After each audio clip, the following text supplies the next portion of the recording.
The City of Austin decided in 2012 during its budget season that it wanted an innovation office. The trend in innovation offices in government at that time was pretty new. I'd say most of the major cities, Boston, New York, San Francisco, had one.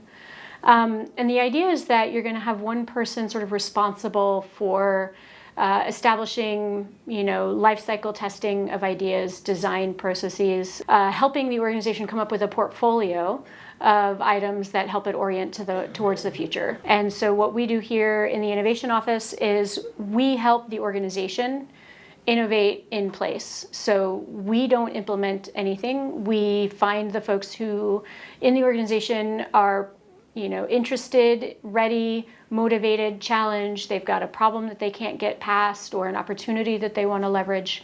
And we help them with sort of coming up with a design process, testing protocols, and ways of thinking about, and sometimes we're just a thinking partner, frankly, so that they can think about how they want to innovate and how they want to move forward. So when I first got here in 2014, it was just me and an organization of 13,000 people.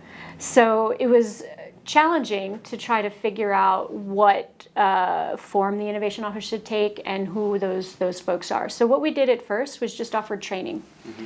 We offered training on how to do better visual storytelling. I call this the innovation gift economy. And then I just made a list. I said, this training is free to you, but I may ask you to come back and help us with it, with something later, later in the future.